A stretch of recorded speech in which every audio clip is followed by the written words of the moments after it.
우리 부부 되시고 가족 되시고 또 이웃 되시는 옆에 분들이 손이 잡히신다면 한번 잡아보십시오. 이 세상을 나 혼자 사는 것이 아니라 나와 함께 하시는 동역자, 이웃이 함께 되어주심을 감사하다 하는 그 마음이 전달되었으면 좋겠습니다. 우리가 언제나 하나님의 나라를 흉내내고 있는 이 교회에서조차 그 사랑을 나누지 못한다면 우리 천국 가서도 서먹서먹 하지 않을까 싶어요. 그래서 이렇게 함께 해주셔서 너무 감사드리고 오늘 나누는 말씀을 통하여서 더욱더 깊어지는 우리 교우들과의 관계가 되기를 간절히 바랍니다. 오늘 사무엘서에 대한 이야기를 하겠는데요. 사무엘은 사실상 사사시대의 마지막 사사입니다. 사무엘 이후로는 사사가 없어요. 사사시대가 어떤 시대냐? 바로 이스라엘 전 역사를 통틀어서 영적으로 가장 암울했던 시대라 할 수 있는 시대가 바로 이 사사시대였습니다. 그런데 이 시대를 종결짓고 새로운 정치체제인 왕정시대의 문을 연 인물이 바로 사무엘인 것이죠. 대부분의 역사의 기점, 끝과 시작에 있을 때는 그동안에 함께 일했던 사람은 거기까지 끝을 내고 다음 세대는 다음 사람이 와서 준비를 하는데 사무엘은 아주 특이하게 이전 세대의 끝을 맺음과 동시에 다음 어떤 새로운 정치체제를 이끌어갔던 그런 인물이기도 합니다. 굉장히 특이한 케이스죠. 우리가 알다시피 사무엘은 어린 시절, 어머니인 한나의 뱃속에서부터 언급되었을 정도로 하나님과 동행했던 사람입니다. 무엇보다 영적으로 가장 어두운 시기에 있었던 그 이스라엘 사람들에게 하나님의 부름을 받아서 하나님이 그와 함께 하시고 있다는 것을 백성들에게 보여주었던 산 증인의 삶을 살았죠. 특별히 이스라엘의 초대 왕이었던 사울 왕에게 기름을 부었고 또 그 다음 왕이 될 다윗에게도 기름을 부었던 아주 전대미문의 그런 인물입니다. 이런 중요한 시기에 활동했던 사람이었기 때문에 여러 가지 복잡하고 힘든 결정을 해야 하는 그런 상황들도 있었는데요. 그 중에 가장 어렵고 힘든 결정을 해야 했을 때가 바로 오늘 본문이 기록하고 있는 부분입니다. 그동안 아무 말 없이 잘 지켜오던 사사 통치, 즉 하나님께서 세운 판관의 역할을 하는 사람이 통치하는, 사사가 판관이라는 의미거든요. 재판관이라고 하는 의미인데 그 사람의 통치를 받아왔던 이 이스라엘 백성들이 우리에게도 주변 나라들처럼 왕의 통치를 받게 해주세요 라고 오히려 왕의 밑으로 들어가겠다고 이렇게 고개를 숙이고 있고 그런 왕을 세워달라고 지금 떼를 쓰고 있는 듯합니다. 이 혼란한 가득한 상황을 우리가 오늘 자세히 살펴보면서 우리 각자에게 어떠한 교훈을 주시는지 함께 묵상해보고 그 교훈의 말씀을 내 삶에 적용하는 그런 시간이 되시기를 간절히 바랍니다. 우선 본문에 기록된 내용으로 오늘 본문의 상황들을 한번 재구성하면 이렇습니다. 이스라엘 민족에게 있어서 없어서는 안 될 선지자, 사사, 제사장으로서 다양한 일을 혼자서 다 도맡아 하고 있고 그러므로 인하여서 이스라엘 민족에게 큰 신임을 받고 있었던 사무엘은 이제 나이가 많아 늙었다라고 성경은 기록하고 있죠. 그래서 그가 하던 일을 본인이 낳았던 두 아들에게 전수해 주었는데요. 좀 더 자세히 읽어보면 자신이 하고 있던 모든 일을 이 아들들에게 다 맡겼다라기보다는 그 중에서 판결을 내리는 일만 맡긴 것이 아닌가 싶을 정도의 정황들이 있습니다. 왜냐하면 우리가 알다시피 아까도 말씀드렸지만 사울에게도 기름을 부었고 다윗에게도 기름을 부었죠. 이렇게 왕에게 기름을 부을 수 있는 사람은 제사장이 그 일들을 감당합니다. 그러니까 만약에 사울이나 다윗에게 기름을 붓는 일이 그의 아들들에게서 이루어졌다라고 한다면 사무엘이 이제 모든 것 다 내려놨구나, 우리가 이렇게 생각할 수가 있겠지만, 우리가 잘 알다시피 사울과 함께 전쟁터에도 같이 다녔고 전쟁을 위해서 같이 예배하며 제사하며 기도했던 이런 장면들이 사울과 사무엘에게 같이 겹쳐서 있지요. 그렇기 때문에 판결하는 일만 맡겼다라고 볼 수가 있겠습니다. 그런데 이 아들이 사사가 가지고 있는 여러 가지 많은 일들을 다 행하지도 않고 오로지 판결하는 그 일만 했는데도 하나님 말씀대로 판결하지 않고 뇌물을 받고 판결을 굽게 했다라고 하는 것이에요. 당시만 하더라도 제사와 정치가 구분되지 않았던 때였기에 정치, 즉 나라를 다스리기 위해서는 하나님께 물어야 했고, 그러기 위해서는 제사장의 역할도 같이 해야 했기 때문에 당시의 사사는 매우 힘든 일을 했을 것이라 여겨집니다. 알다시피 이스라엘이라고 하는 그 땅은 한 덩어리로 된 땅이 아니라 12지파로 나눠져 있는 땅이고 길게 늘어져 있는 그런 땅이죠. 그곳에서 각 지파별로 여러 많은 시시비비들이 생길 때마다 이 사사가 가서 거기서 재판을 하고 중재를 해야 했던, 그래서 늘 아마도 생각하겠는데 늘 출장이 끊임없이 여기 끝나면 저기 끝나면 여기 이런 식으로 출장이 계속해서 있지 않았을까 생각을 하는 것이죠. 그만큼 힘든 일이었는데 그 중에 하나인 판결하는 일만 아들들에게 맡긴 것이 아닌가 싶다는 얘기입니다. 그래서 이왕 아들도 둘이니까 한 명은 위에서 한 명은 아래서, 위쪽 지방 아랫지방 이렇게 나눴지 않았을까. 성경에 그렇게 기록되어 있지는 않습니다. 저 혼자서 그렇게 묵상을 하면서 생각을 해 보는 것이죠. 그래서 사무엘이 그것만으로도 큰 짐을 덜 수 있었을 것입니다. 그런데 이 철없는 아들들은 아버지만큼 신실하지 못했던 것이지요. 아무래도 하나님의 목소리를 직접 들었던 이 사무엘은 어린 시절 그 강력한 체험 때문에 하나님의 말씀을 어기면서 뇌물을 받아서 판결을 한다, 이거는 꿈에도 상상조차 할 수 없었던 그런 하나님에 대한 두려움이 있었는데 아마 이 아들들은 그러지 못했던 것 같습니다. 무엇보다도 판관으로서 하지 말아야 할 뇌물을 받고 판결을 굽게 하는 일이 백성들에게까지 입에 오르게 되었으니 아들들이 율법의 주인 되시는 여호와 하나님을 두려워하면서 판결했던 것이 아니라 그저 유능하고 유명한 아버지의 이름을 등에 업고 요즘 말로 아빠 찬스 써서 그렇게 해서 백성을 판단하는 그런 중직을 맡아왔다라고 우리가 본문을 통해서 짐작을 할 수가 있습니다.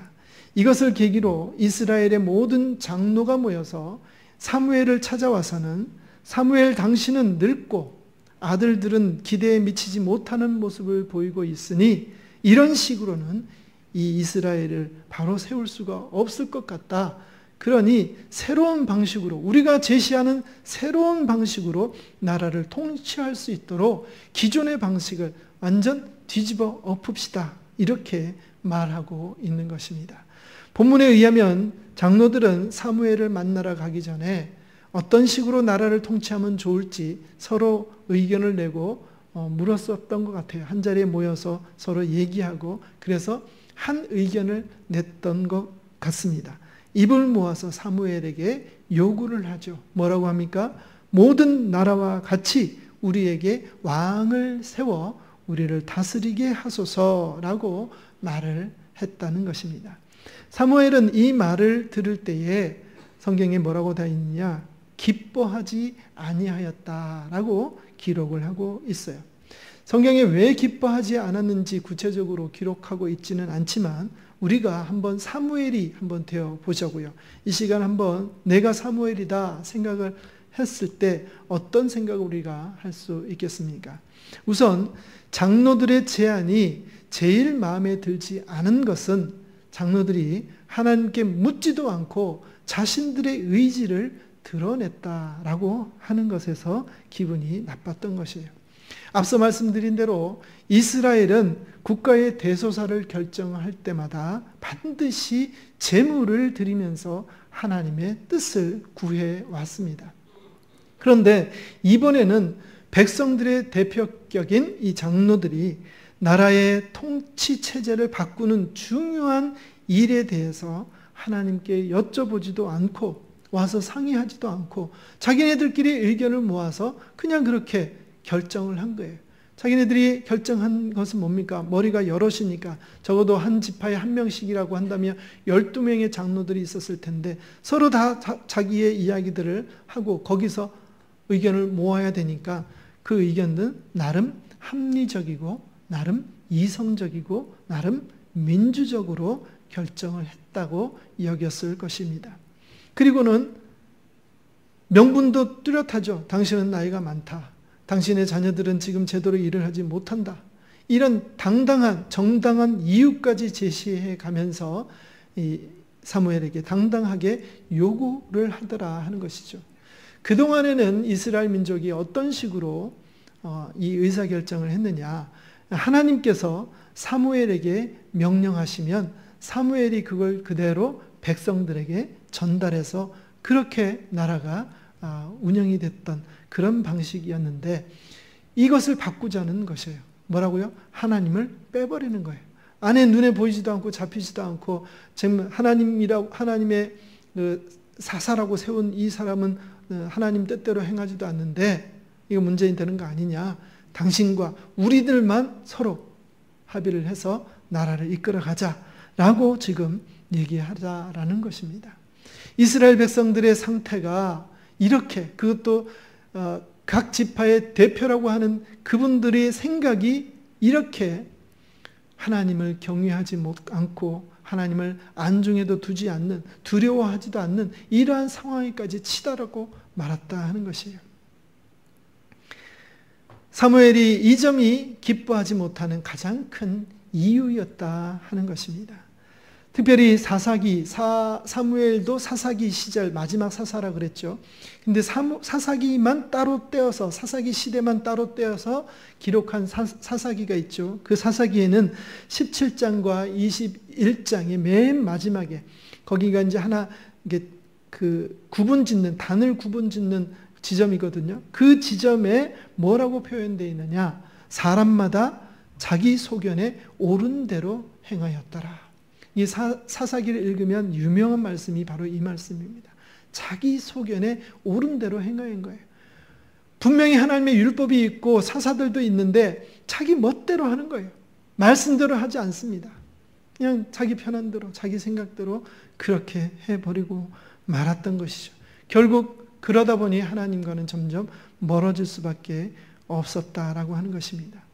마지막 사사라 할 수 있는 이 사무엘 시대에는 백성들이 하나님에 대해서 그닥 신경 쓰지도 않고 이런 중요한 의사결정을 할 때에도 하나님께 의견을 구하지 않았다라는 것을 우리가 성경 말씀을 통하여 알 수가 있다는 것입니다. 이 점에 대해서 하나님께서도 인식을 하시고 계셨어요. 어디에 그런 표현이 있느냐? 8절을 다 같이 한번 읽어보시겠습니다. 8절입니다. 시작. 내가 그들을 애굽에서 인도하여 낸 날부터 오늘까지 그들이 모든 행사로 나를 버리고 다른 신들을 섬김같이 너에게도 그리하는도다. 아멘. 여기서 너에게도는 누구예요? 사무엘이죠. 그러니까 하나님 앞에다가 불편한 심기를 표현하셨죠. 서운한 마음을 표현하셨죠. 내가 애굽에서 너희들을 인도해냈는데 그때부터 지금까지 모든 행사에서 모든 결정에서 나를 배제하고 나를 뒤로하고 다른 신에게 오히려 의지하고 그 신의 뜻을 따라가더라.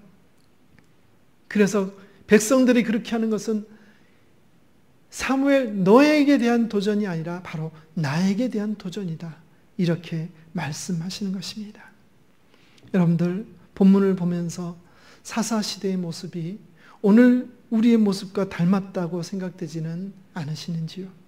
요즘 하나님의 뜻을 구하면서 매사에 일을 처리하는 사람이 과연 얼마나 될까요? 합리적이고 과학적이며 논리적이기까지 하면 하나님의 뜻이 무엇이든지 간에 그 합리적이고 과학적이고 논리적인 뜻으로 우리는 결정해 버리는 것이 바로 우리의 모습 아닌가요? 우리가 생활 속에서 아주 쉽게 쓰는 내비게이션만 하더라도 그렇지 않습니까? 우리가 알고 있는 길이 있어요. 모르면 당연히 내비게이션을 이용하지만 알고 있는 길조차도 내비게이션을 쓰면서 그 중에 뭐예요?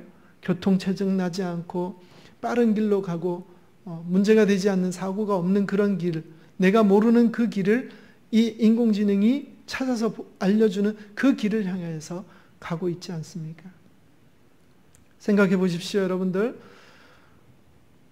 몇 수십억 건의 MRI 사진을 판독하고 해독했던 슈퍼컴퓨터가 내가 찍은 MRI 사진을 판독하는 것이 좋습니까? 아니면은 한 20, 30년 열심히 사람으로서 열심히 헌신하고 잘 수술도 하고 판독했던 그 사람에게 맡기는 것이 좋습니까? 사람이 할 수 있었던 이 판독할 수 있는 능력은 기껏 해봐야 몇십만 번 밖에 되지 않을 겁니다. 하지만 전 세계의 모든 데이터들을 다 가지고 있는 그 슈퍼컴퓨터에는 비할 바가 없죠. 그래서 MRI 결과 판독을 할 때 요즘에는 사람에게 잘 맡기지 않습니다. 다 AI에게 다 맡기고 이것을 수술해야 되느냐 말아야 되느냐, 이것이 어떤 상황이냐 저런 상황이냐 하는 것들을 이미 다 컴퓨터들이 다 해결해 놓는다 하는 것이죠. 그거를 우리는 또 절대적으로 신뢰하고 있는 것이 바로 오늘날 우리들의 모습이라고 하는 것이죠. 합리적이고 과학적이고 논리적이기만 하면 하나님의 뜻이 무엇이든지 간에 우리는 그쪽으로 선택을 하는 것이 이미 우리 삶 속에 일반화되어 있다 하는 것이에요. 그런데 누가 힘들고 어렵다고 주의 전에 나와가지고 열심히 기도하고 금식하고 부르짖고 찬양하면서 하나님의 뜻을 구하고 눈물 흘리면서 그렇게 할까요? 다 스마트폰 펴고 폰 켜고 이럴 경우 어떻게 합니까? 저럴 경우 어떻게 합니까? 다 AI들에게 물어보고 거기에 따라서 하는 것이 아닙니까? 오늘날 그런 시대가 바로 우리가 살고 있는 시대. 그거를 다룰지 몰라서 못하는 것이지 그걸 다룰 줄만 안다고 한다면 우리는 쉽게 그런 길을 가게 된다는 얘기죠. 다시 말해서 어렵고 힘든 일이 닥쳤을 때 하나님 앞에 먼저 나오기보다 합리적이고 과학적이고 논리적인 그 기계에 우리가 먼저 의뢰를 하는 것이 이미 우리 삶 속에 일반화되어 있다라고 하는 것입니다. 사랑하는 아천의 교우 여러분, 우리가 하나님을 배제하고 하나님보다 세상 것들을 더 많이 추종하고 따른다면 우리는 하나님의 자녀로 세움받는 우리는 결국 망할 수밖에 없습니다. 아무리 시급하고 아무리 중대한 문제라 하더라도 나의 의사결정 앞서서 반드시 하나님의 의견을 묻는 시간을 가지는 여러분들 되시기를 간절히 바랍니다. 다른 말로 하면은 기도하라는 것이에요. 기도하지 않고 내 욕심대로, 내 지식대로, 내 상식대로, 내 뜻대로 하다 보면 그 결국은 실패를 맛보게 되는 것입니다. 이스라엘 사람들이 사울이 얼마나 뛰어나고 얼마나 멋진 사람이라고 그를 추종하고 박수하면서 축하하고 다른 사람보다 어깨가 하나 더 높은 그런 훤칠한 키를 갖고 체격을 갖고 야 정말 우리의 왕이 되고도 남을 사람이다 그렇게 추종하고 따랐는데 그의 결국은 어땠습니까? 마지막에는 귀신이 들려서 하나님을 두려워하고 그 앞에 벌벌 떨었던 그런 모습을 보이지 않습니까? 그에 반해 매 순간순간 도망 다니면서도까지도 하나님 앞에 기도하고 하나님 앞에 부르짖고 외쳤던 다윗은 어떠하였나요? 우리는 그것만 보고라도 충분히 하나님을 따라야 될 이유를 볼 수가 있는 것입니다. 사랑하는 아천의 교회 여러분, 바로 이 일들을 내 삶 속에 실천해 내시는 저와 여러분들 되시기를 간절히 바랍니다. 사무엘이 장로들의 의견을 기뻐하지 않았던 두 번째 이유는 무엇일까요? 그것은 바로 하나님을 버리고 다른 신을 섬겼다는 것입니다. 우리가 읽었던 8절에 그와 같은 내용이 나오죠. 여러분, 백성들의 지도자들인 이 장로들이 사무엘에게 왕을 요청하는 것을 자세히 들여다보면 사실 논리적이지도 않고 합리적이지도 않고 과학적이지도 않고 그냥 자기가 하고 싶은 그것을 그냥 막 던져놨다고 알 수가 있어요. 먼저 장로들이 왕이 필요하다는 이야기를 하기 위해서 제일 먼저 사무엘에게 무엇을 지적하느냐? 당신은 노쇠했습니다. 당신은 늙었습니다. 라는 말을 조건을 냅니다. 물론 성경에 기록되어 있기는 하지만 사무엘의 직무에 대한 판단은 하나님께서 하시는 것이지 사람이 하는 것이 절대로 아니라는 것이에요. 하나님과 사무엘의 대화가 문제가 있다면 그것은 하나님께서 판단하셔서 사무엘을 패하고 다른 사람을 세우시든지 사무엘을 계속 쓰시든지 그것은 하나님이 하실 일이라는 것이죠. 당신은 나이가 많기 때문에 이 자리에서 나오십시오, 물러나십시오, 이렇게 얘기하는 것은 장로들이 해야 될 일이 아니라는 것입니다. 사사기를 한번 보십시오. 사사들을 한 명 한 명 세우실 때 어느 누구가 이 사람을 세워야 됩니다, 저 사람을 세워야 됩니다, 사람의 힘으로 세워진 사람이 누가 있습니까? 다 하나님께서 친히 그를 사사로 명하시고 그의 삶이 나중에 문제가 되자 하나님께서 다시 사사를 폐하시고 또 다른 사사를 세우시고 하나님이 하실 일이라는 얘기죠. 그런데 백성들끼리 입을 모아서 과학적입니다, 합리적입니다, 논리적입니다, 이런 이유를 들먹여 가면서 하나님께서 하신 그 사람을, 하나님께서 세운 그 사람을 폐하려고 하는 것, 이것 자체가 벌써 하나님을 의심하는 것이고 하나님을 무시하는 결과가 되는 것입니다. 사사가 하는 일은 하나님께 제사 드리는 것과 나라를 통치하는 일인데 통치는 판관이 되어서 시시비비를 가리는 것이라고 할 수 있습니다. 비록 아들들이 흠결은 있었지만 그렇다고 해서 하나님께서 기름 부어 세운 종의 사명을 인간들이 못하도록 하는 것은 큰 죄악이었다는 것이죠. 사무엘의 아들들의 잘못은 하나님께서 처리하십니다. 마치 제사장 엘리의 아들 홈니와 비느하스가 하나님께 제사 드릴 때에 사용되어지는 불을 정해진 불로 드리지 않고 자기 멋대로 아무 불이나 가지고 와가지고 거기서 드리는 바람에 그들이 피운 그 불길에 휩싸여서 죽임을 당했던 것을 우리는 기억해야 합니다. 하나님께 대해서 불경한 일을 범하는 자들에 대해서의 심판은 누가 하신다? 하나님께서 하신다는 사실 꼭 기억하시기를 간절히 바랍니다. 다윗도 사울이 자신을 죽이려고 그렇게 애를 쓰며 혈안이 되어서 돌아다니는데 그 와중에도 다윗은 사울을 2번씩이나 죽일 수 있는 기회가 있었습니다. 하지만 그는 어떻게 합니까? 하나님의 기름 부음 받는 자를 함부로 죽일 수 없다라고 하여서 살려주었던 것을 우리는 기억해야 합니다. 장로들이 다른 모든 나라와 같이 이스라엘에도 왕을 세워서 우리를 다스리게 하라는 요구는 합리적이지도 않고 이성적이지도 않으며 민주적인 정당한 요구도 아니었던 것이죠.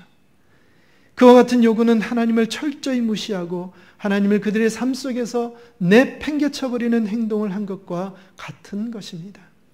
무엇보다 그들은 하나님보다 자신들의 생각이 더 합리적일 거라고, 더 과학적일 거라고 그런 생각과 남들이 하니까 우리도 해야 한다라는 식으로 생각하는 그런 우상을 섬기게 된 것입니다. 사랑하는 아천의 교우 여러분, 딱 우리들의 모습 아닌가요? 물론 하나님의 뜻대로 행하고 하나님의 말씀대로 행하고는 싶어도 그것이 어떤 것인지 정확하게 알지 못하기 때문에 우리는 하나님을 쉽게 버리고 이성의 신, 과학의 신, 통계의 신을 더 사랑하기도 합니다. 여러분들 우리 사회에 아주 청년들 사이에 아주 유행하는 것이 있어요. MBTI라는 겁니다. 사람을 먼저 만나면 조금 친해지면 MBTI 유형이 뭐예요? MBTI 뭐예요? 라고 묻어요. 그럼 4글자로 자기의 성향을 이야기를 합니다. 총 16개의 성향 속에 가둬놓고 그렇게 얘기를 하고 있는 것이죠. 저 역시도 MBTI 훈련을 받고 자격증도 있지만 제가 그걸 적극적으로 활용하지는 않습니다. 왜냐하면 그것보다 더 많은 하나님의 인간을 향하신 하나님의 놀라운 계획들과 뜻들이 있는데 거기 16개 속에 틀 속에 집어넣고 당신은 이런 사람, 당신은 저런 사람, 당신은 이런 사람, 당신은 저런 사람 규정해놓고 그 사람을 평가하고 판단하는 것은 하나님의 창조 섭리에 굉장히 위배되는 것이기 때문이에요. 재미로는 할 수는 있겠지요. 물론 그리고 통계이기 때문에 어느 정도 많이 맞는 부분들도 있습니다. 하지만 그렇다고 해서 그 사람이 그런 것이다, 그런 유형의 사람이다라고 규정하는 것은 하나님의 창조 섭리에 왜곡되어진다 하는 것이죠. 우리가 어떤 일들을 결정하기 위하여 하나님께서 기도할 때마다 그건 이렇다, 그건 저렇게 해야 돼, 그건 이렇게 해야 돼. 하나님께서 그렇게 일일이 다 알려주시면 얼마나 좋겠습니까? 목사인 저도 사실 그게 잘 안 되는데 우리 성도 여러분들은 오죽하겠습니까? 하지만 그럼에도 불구하고 우리가 하나님 앞에 붙잡고 하나님께서 인도해 주시는 그것을 믿고 결정을 해나갈 때 그것에서 참된 하나님의 역사가 기적이 일어난다 하는 것입니다. 사랑하는 아천의 교우 여러분, 무엇보다 우리가 하나님을 믿는 그 믿음으로 거친 세상을 헤쳐나갈 수 있는 용기와 힘을 얻으시기를 간절히 바랍니다. 세상 것에 의지하지 마시고 세상의 그 달콤한 유혹들에 현혹되지 마시고 그 자리에 하나님 대신에 다른 신들을 모셔놓고 거기에 추종하면서 거기에 따르는 그런 어리석은 삶을 살지 마시고 하나님을 깊이 더 따라가시는 여러분들 되시기를 간절히 바랍니다. 하나님에 대한 믿음이 의심으로 바뀌니까 하와가 어떻게 합니까? 선악과를 따먹게 됐지 않습니까? 예수님에 대한 믿음이 의심으로 바뀌니까 베드로가 어떻게 돼요? 물속으로 빠져들어가게 되는 것입니다. 하나님께서는 결단코 우리를 버리지 아니하십니다.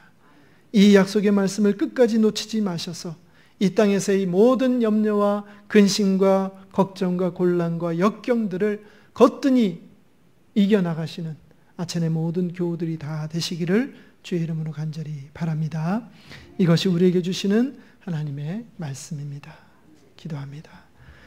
자비로우시고 사랑 많으신 하나님 아버지, 세상의 기준으로는 턱없이 모자른 저희들이지만 하나님의 자녀됨의 특권으로 주님과 교제하게 하시니 감사합니다. 주님, 이 땅의 이성과 과학과 합리적인 사고 등은 이 땅을 살아가기에 매우 유용하게 사용되어지는 도구인 줄 압니다. 그렇지만 우리는 주님의 백성들이기에 이것들을 의지하기보다는 그보다 더 크신 하나님을 의지하는 저희들 되어질 수 있도록 인도하여 주시옵소서. 주의 자녀로서 부모된 주님과 교제함에 거침이 없게 하시고 날마다 주의 말씀을 우리의 입술에 담아내게 하여 주시옵소서. 주께서 하시는 말씀의 참뜻을 헤아려 주께서 원하시는 바른 길 걸어갈 수 있도록 인도하여 주시옵소서. 무엇을 하든지 믿음의 확신으로 확실한 길을 걸어가게 하여 주시옵소서. 감사드리며 예수님 이름으로 기도드리옵나이다. 아멘.